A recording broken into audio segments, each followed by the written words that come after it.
Ni saa 12:30 Afrika ya Kati, 1:30 jioni Afrika Mashariki. Hujambo popote ulipo Afrika na kote duniani. Hii ni idhaa ya Kiswahili ya Afrika, sauti ya Mwafrika. Haya ni matangazo yanayoangazia matukio muhimu barani. Tumekuandalia taarifa mbalimbali ikiwemo sanaa, uongozi, afya, teknolojia, spoti na mazingira. Jina langu ni Anna Ngugi. Andamana nasi kwenye ukurasa wetu wa Facebook, YouTube, X na TikTok. Tafuta idhaa ya Kiswahili ya Afrika. Karibu msikilizaji, tuandamane.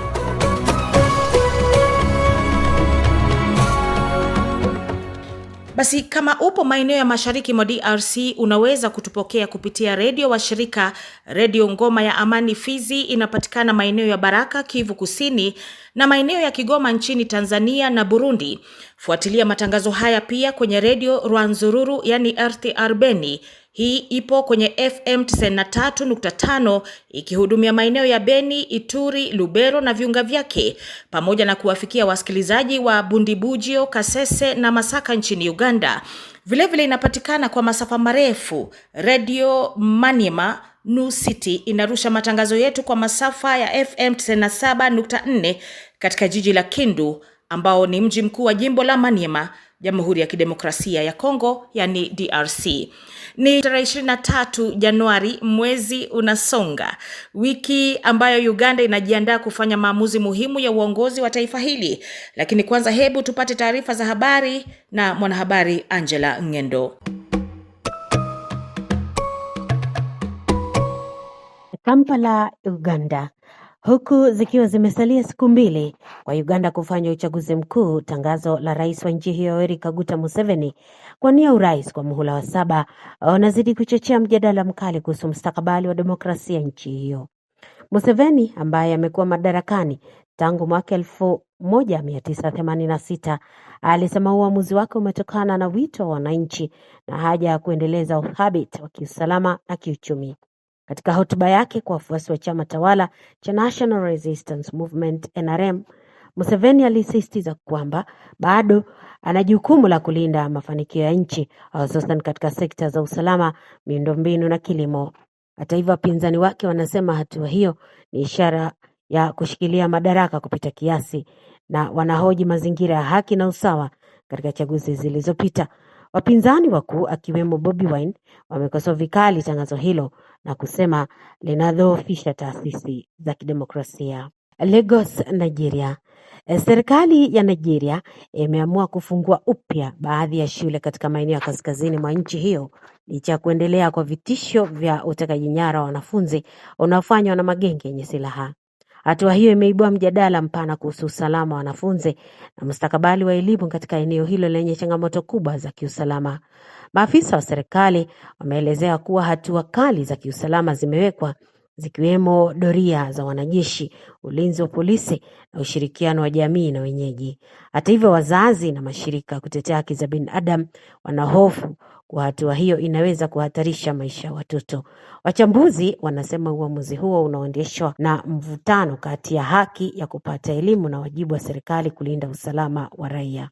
Kwa wengi ni mtihani mkubwa kwa serikali ya Nigeria katika vita vyake dhidi ya makundi yenye silaha na yale yenye misimamo mikali. Hargeisa, Somalia.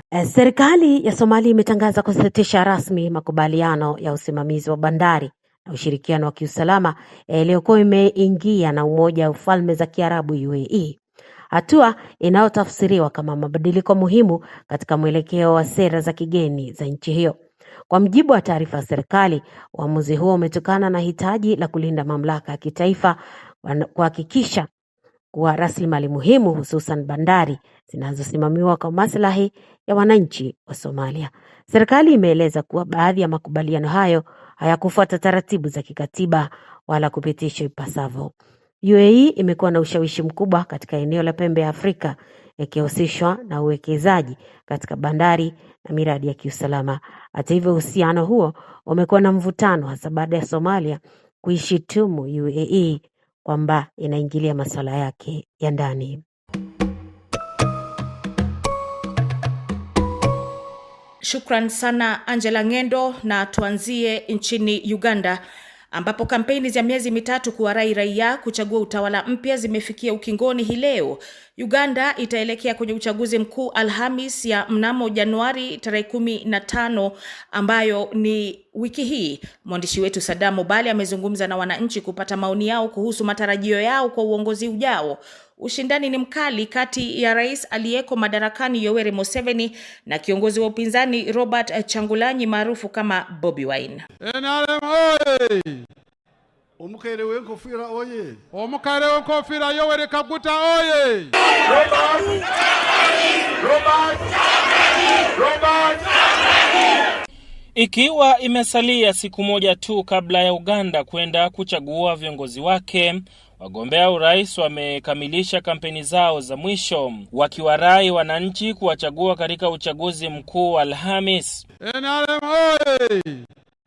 Omukere w'enkofira oye! Omukere w'enkofira Yoweri Kaguta oye!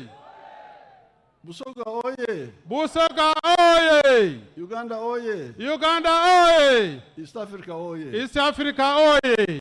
Rais wa sasa Yoweri Museveni amekuwa akiomba wananchi kumuongeza muhula mwingine, hatua itakayoongeza uongozi wake hadi takriban miaka 45. Katika hotuba zake za mwisho za kampeni, Museveni ameahidi kuboresha uchumi wa nchi na kuondoa wananchi kwenye umaskini.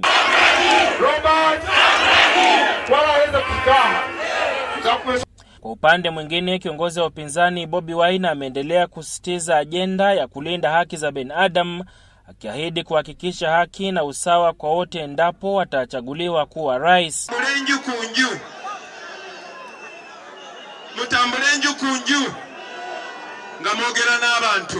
Nilizungumza na baadhi ya wafuasi wa chama tawala cha NRM pamoja na wale wa upinzani ili kupata maoni yao kuhusu uchaguzi huu unaozua hisia mseto nchini. I am very happy to be here in Kololo to welcome our one and only our flag bearer. Nina furaha kubwa kuwa hapa Kololo kumpokea mgombea wetu Rais Yoweri Museveni. Ningependa kuwahimiza Waganda kwamba njia pekee ya kudumisha amani ni utulivu nchini mwetu ni kumpigia kura Yoweri Kaguta Museveni.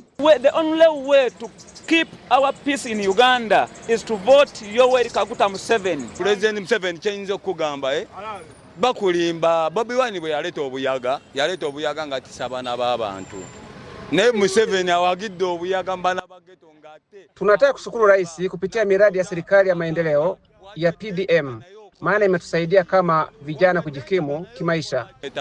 Osubule pike abana bageto bali amayirungi. Buli omugwa ayagala asinzire wali na yenze nganze mbadde mbasabanga 15.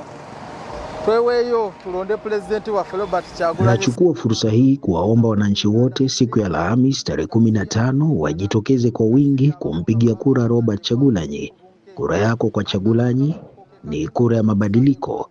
Mabadiliko yatakayowaletea vijana ajira, kukabiliana na ufisadi na kuhakikisha uhuru wa kujieleza kwa kila mmoja. Era nsaba mwenna abandaba mufeeyo nnyo akalulu ko katwala ng'ensonga kubanga ke kagenda okuyisa mu myaka 5.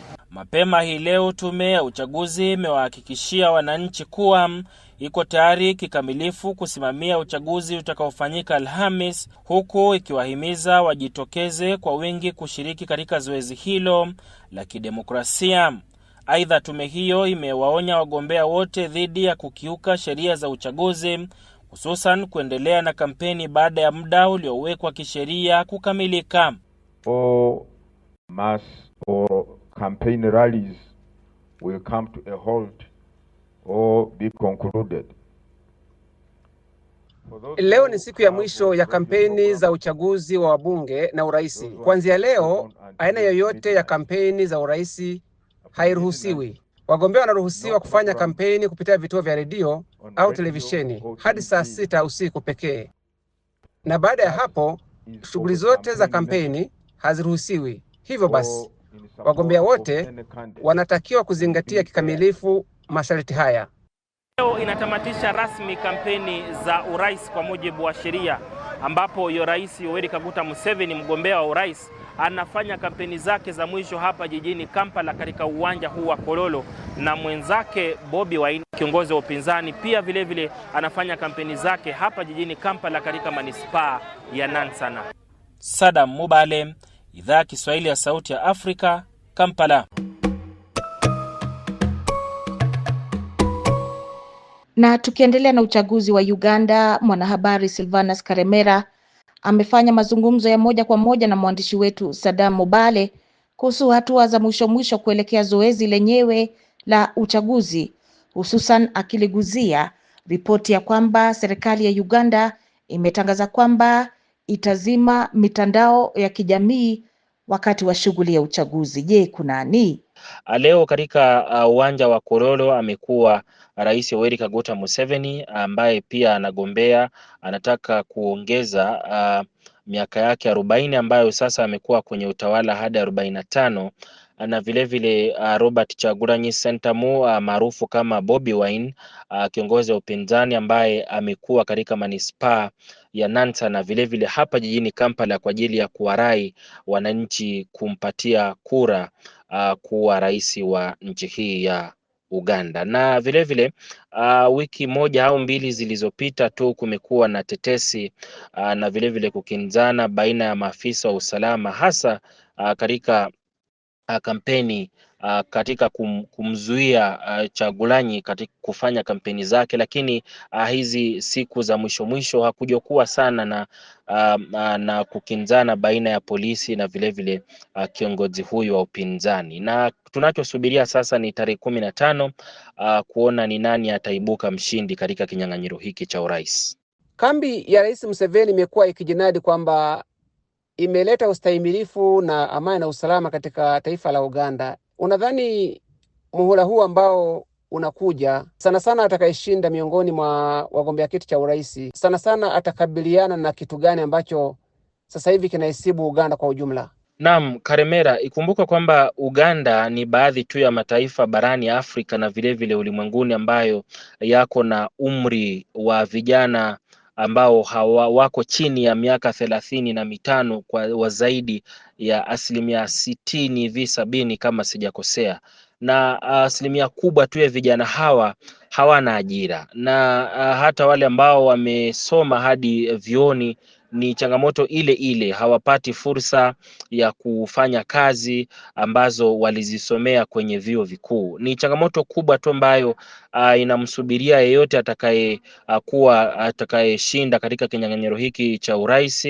Na vile vile pia kumekuwa tu na changamoto ya umaskini miongoni mwa wananchi wa Uganda, ambapo serikali hadi sasa imejaribu kuleta baadhi ya miradi ya maendeleo kama vile Parish Development Model kwa ajili ya kuwapatia hela wananchi wao wenyewe basi waweze kuzalisha mali. Ni changamoto ambayo bado inawakodolea macho ama inamkodolea macho yeyote atakayeshinda urais wa nchi hii, changamoto ya umaskini miongoni mwa wananchi wa Uganda, lakini vile vile ukosefu wa ajira miongoni mwa vijana. Na mwisho, Bwana Mubale, tumekuwa tukisikia malalamiko kutoka kwa upinzani, lakini pia wafuasi wa chama tawala wakisema kwamba hawatavumilia, hata ngazi za usalama zikisema kwamba hazitavumilia vurugu zozote. Katika mazingira ambayo ninayashuhudia, unadhani hali ya vurugu inaweza kujitokeza katika mchakato mzima wa upigaji kura nchini Uganda? Naam, ninavyozungumza kwa sasa kumekuwa tu na ongezeko la wanajeshi na vile vile maafisa wa polisi ambao wameshika doria katika maeneo mbalimbali hapa jijini Kampala, lakini vile vile katika maeneo mbalimbali na wilaya mbalimbali nchini kote. Na hapo jana alipokuwa akihutubia wananchi, Inspector General wa polisi Abasi Byabakama pia alisema kwamba hakuna haja ya kuwa na hofu, manake hawa walinda usalama wako kwa ajili ya kupatia usalama wapiga kura na vile vile wananchi wa Uganda. Na vyombo tu vya usalama mbalimbali vimekuwa vikisema, mkiwemo na jeshi, kwamba kutakuwa na ushirikiano baina ya vyombo hivi vya usalama kwa ajili ya kutekeleza amani, lakini vile vile kuhakikisha kwamba mwananchi wa kawaida wa Uganda anapata fursa ya kupiga kura, na baada ya kupiga kura anarejea nyumbani kwa amani bila ama pasina shida au tatizo lolote.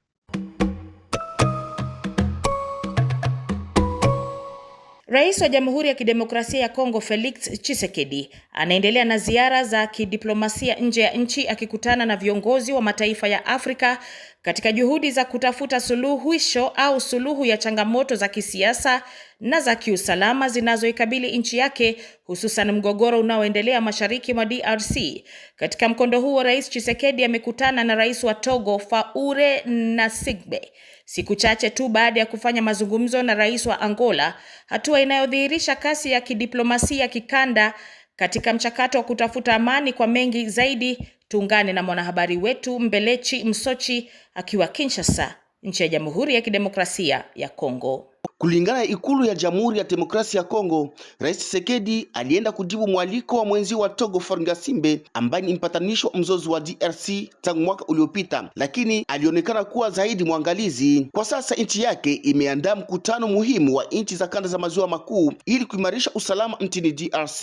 Angola ambayo ilirizi mchakato wa amani ulioanzishwa Nairobi tangu mwaka 2022 ambao ulikuwa unalenga zaidi makundi yote yaliyomiliki silaha sehemu ya mashariki mwa Kongo, lakini imeonekana kwa sasa mazungumzo yanalenga zaidi kundi la M23 linaloungwa mkono na Rwanda na serikali ya DRC. Baadhi ya makundi wazalendo ambayo yalikuwa yakichukuliwa kama makundi hatari pia kwa sasa yametumika na jeshi la taifa, yamedai kutengwa katika mchakato mpya. Wanakumbusha wapatanishi ya kwamba mchakato wa Nairobi hauwezi kupuuziwa.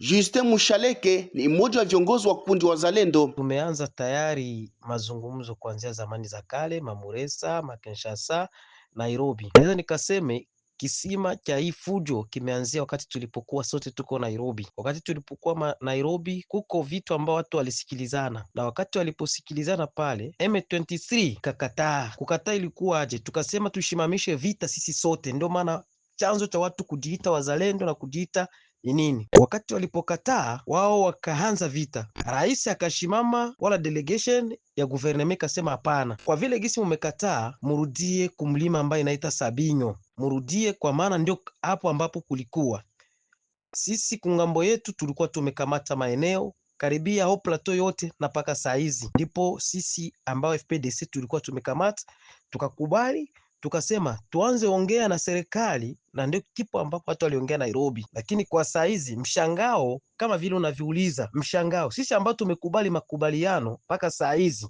hatukuitiwa tena makubaliano ya Doha, hatujua amesema nini Washington, hatujua amesema nini, na mpaka saa hizi wakati walipoenda Doha vitu watu wameongea mambo mengi. Sasa sisi hatujui kama wameongelea nini. Saa hizi tunasikia inakuwa Angola, mpaka saa hizi Angola jua nini, na sisi hawatushirikishi kwa mambo ya Angola, ijapokuwa sisi tunaheshimisha, na ndio maana wanatuita sisi wazalendo kama tuko ngambo ya serikali. Ni kwa kupitia hili, kwa maana hapo Nairobi ndio tumeongea yote. Ndio hivyo Kenya ambao ninaweza nikaseme Kenya tunasema kuwe watu wa Senko, ikuwe watu wa SSA, ikuwe rais wa Angola wangetuitisha na sisi, ikuwe hata rais Uhuru ambaye ameshimamia na wakasema naye iko tayari mshauri katika yale ambayo yote wanafanya, watuitishe sisi ambapo tumekubali. Maana wanasemaka upole sio ujinga. Tumekubali juu twende kumeza mazungumzo, tumalizane mashida za nchi yetu. Hiyo ndio niweza nikaseme. Baadhi ya viongozi wa upinzani haswa kambi la rais mstaafu Joseph Kabila wanataka zaidi mkutano ambao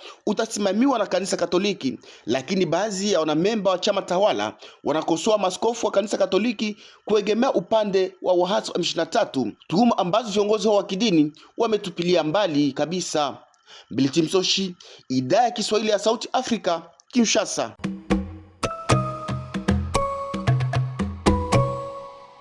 Ni Mbelechi Msoshi akiwa Kinshasa.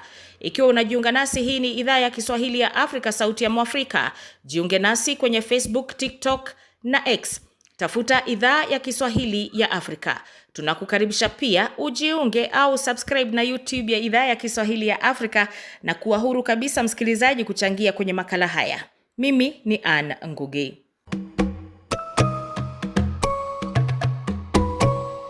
Tujaejae uwanjani sasa. Michuano ya kombe la Afrika AFCON hatimaye inakaribia kufikia tamati, wakati timu 4 wenyeji Morocco, nchi ya Nigeria, Misri na Senegal zitakaposhuka dimbani hapo kesho kusaka tiketi ya kwenda fainali. Mwanamichezo wetu George Njogopa amejaajaa na ndiye anatupeleka viwanjani kwa sasa. Kwako Njogopa.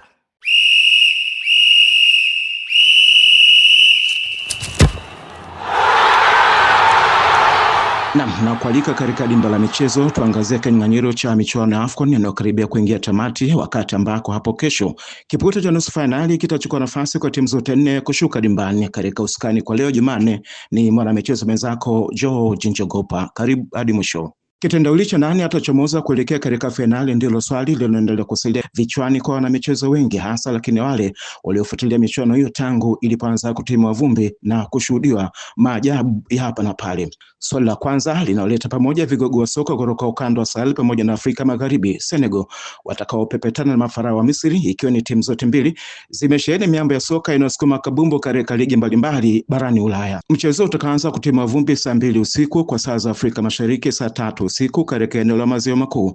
Utawakutanisha wakali wawili wa soka, Mohamed Salah na Sadio Mane, waliowahi kuika pamoja katika timu ya Liverpool ya England kabla ya Mane kutimkia huko Arabuni, akimwacha mwenzio Salah akiendelea kunawili hapo Liverpool. Pia huenda utakumbusha fainali za miaka kadhaa ya nyuma, wakati wawili hao walipotoana jasho katika moja fainali za AFCON na hatimaye moja kusalimu amri. Baada ya kipute hicho, Nigeria ambao wanapiga upatu wa uwezekano kutoroka na kombe hilo na kwenda kulihifadhi katika makabati yake huko Abuja, watakuwa wakijiulizana na wenyeji Morocco ambao nao pia mehesabu ya kunyanyua mwali wa AFCON wanatajwa pia. Ama hiyo kesho ni siku ya shughuli, na kama wanavyosema Waswahili wa mjini, asiye na mwana elekea jiwe, au asiye na mguu basi atie gongo mguu. Wakati miamba hiyo soka inayonolewa na makocha wazao wa Kiafrika itapakuwa ikishuka dimbani kujiulizana kusaka nafasi ya kwenda katika hatua ya fainali.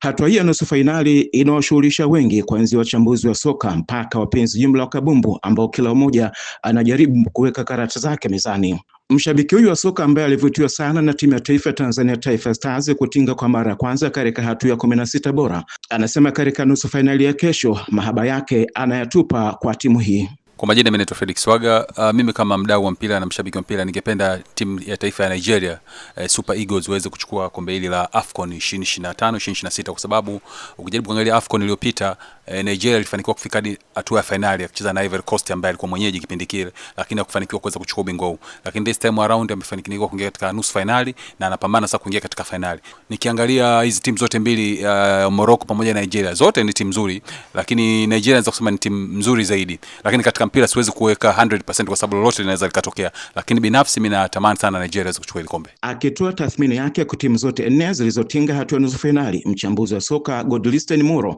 anasema kipute cha kesho kina mambo mengi. Bahati nzuri ni kwamba timu zote zilizosalia zimewahi kutoa ubingwa huu wa AFCON. Senegal, unakumbuka mara ya mwisho ni 2021 ambayo ilifanyika 22 pale Cameroon, lakini utaona unawazungumza Nigeria ambao mara ya mwisho walitoa ubingwa huu 2013, lakini Misri mara ya mwisho utakumbuka ni kipindi cha Shehata 2010 ambayo ilikuwa ni mara 3 mfululizo kutoka 2006, 8 na 10. Amini tunazungumza Morocco ndio timu ambayo ilitoa ubingwa huu lakini miaka 50 iliyopita. Tunazungumza mwaka 1976, ni nusu karne hii. Kama ni mtu mzima hivi sasa wakati anazaliwa wakati wa Morocco wanachukua, kwa sasa huenda at least ameshapata hata wajukuu. Sasa inawezekana ikawa ni miongoni mwa nusu finali za kukumbukwa na za kihistoria, kwa sababu Morocco wanacheza hatua ya nusu finali ambao hawajafika muda mrefu sana. Nafikiri tangu miaka ile wanacheza finali na Tunisia 2004. Lakini utaona Nigeria walicheza finali msimu uliopita dhidi ya Ivory Coast mwenyeji. Ana kazi nyingine katika hatua kubwa kuweza kumsumbua mwenyeji. Kama alishindwa kumfunga Ivory Coast kwenye final tena akitangulia bao, hivi sasa ni kama ana task nyingine. Mwalimu Eric Shele ambaye alikuwa Mali wakati huo Nigeria akicheza finali, leo amewafikisha nusu finali na angependa kuwafikisha pale pale Jose Peseiro, kocha Mreno, alipowafikisha Nigeria. Kwa hiyo ni clash nyingine ambayo itakuwa ngumu sana kati ya Nigeria na Morocco, na hasa ukipiga hesabu safu zao za ushambuliaji ndizo zenye takwimu nzuri zaidi kwenye mashindano. Ukitazama Brahim Diaz mabao 5 mpaka sasa kwenye kikosi cha Morocco, ndio mfungaji bora mpaka sasa. Lakini unaweza ukatazama kwa upande wa Nigeria, Ademola Lookman ambaye ameshatengeneza mabao takriban 7 kama sio 8, unaweza kuona ile performance yake. Haya, ukweli wa mambo yote hayo utajulikana kesho, kwani kama wasemavyo watoto wa mjini kwamba hakuna sababu ya kuandikia mate ile hali wino umejaa tele kabatini. Mpaka wakati huo, mimi ni mwana michezo mwenzako George Njogopa nikilikunja jamvi la spoti. Kwaherini. Na mshukran sana bingwa George Njogopa ambaye anaongoza kikosi chetu hapa cha spoti. Shukran.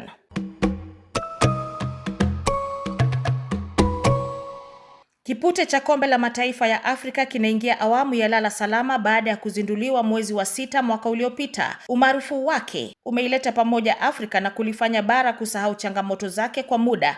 Kinapoingia nusu fainali, idhaa ya Kiswahili ya Afrika, Sauti ya Mwafrika, inaitakia timu bora ushindi, huku ikiyahimiza mataifa ya Afrika Mashariki kujifunga masombo kwenye kipute kijacho. Tuungane naye Shisia Wasilwa kwenye tahariri ifuatayo. Kombe la mataifa ya Afrika AFCON si mashindano ya soka pekee, ni tamasha la utambulisho wa bara, kioo cha umoja wa Afrika na jukwaa linalosimulia hadithi za matumaini, ushindani na fahari ya taifa. Kila baada ya miaka miwili AFCON huibuka kama msumari unaogonga mioyo wa Afrika, ukiwaunganisha kutoka Cairo hadi Cape Town, Dakar hadi Dar es Salaam kwa lugha moja: mpira wa miguu. Mashindano haya yaliyoanza mwezi wa 6 mwaka jana yamekuwa safari ndefu ya hisia, ushindani na ustahimilivu kwa mataifa shiriki. Kuanzia hatua za awali hadi sasa yanapoingia katika nusu fainali, AFCON inaendelea kudumisha mvuto wake, huku yakitarajiwa kukamilika mwezi huu wa Januari mwaka 2026, yakiacha alama isiyofutika katika historia ya soka la Afrika. Mashindano ya mwaka huu yameonyesha wazi viwango vya ubora wa soka barani Afrika. Tumeshuhudia mechi zenye kasi, mbinu za kisasa za uchezaji na nidhamu ya hali ya juu, zikidhihirisha kuwa soka la Afrika limepiga hatua kubwa. Pamoja na mbwembwe, pressure na misukosuko ya hapa na pale, ikiwemo lawama kwa waamuzi, maamuzi tata VAR na hisia kali za mashabiki, AFCON imeendelea kusimama imara kama jukwaa la hadhi ya bara. Sasa macho yote yanaelekezwa kwenye hatua ya nusu fainali. Misri, taifa lenye historia ndefu ya mafanikio, itapambana na Senegal, mabingwa watetezi wanaobeba nguvu ya kizazi kipya cha wachezaji jasiri. Katika nusu fainali ya pili, wenyeji Morocco watapimana nguvu na Nigeria, mechi inayotarajiwa kuwa vita vya mbinu, kasi na uzoefu. Zaidi ya ushindani wa mataifa, AFCON ya mwaka huu imekuwa jukwaa la kuzaliwa kwa nyota wapya. Wachezaji chipukizi wamejitokeza wakicheza bila uoga, wakitumia fursa kujiandikia historia na kujengea majina ndani na nje ya bara. Hawa ndio uso mpya wa soka la Afrika, wenye ndoto kubwa, nidhamu na uwezo wa kushindana kimataifa. Kwa jumla, AFCON imeendelea kuthibitisha kuwa Afrika ina kila sababu ya kujivunia soka lake.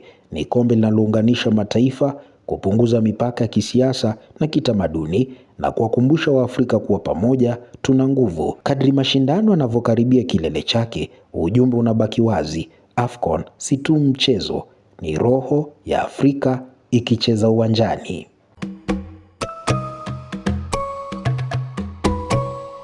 Kama upo maeneo ya mashariki mwa DRC, unaweza kutupokea kupitia redio wa shirika, Redio Ngoma ya Amani Fizi. Inapatikana maeneo ya Baraka, Kivu Kusini na maeneo ya Kigoma.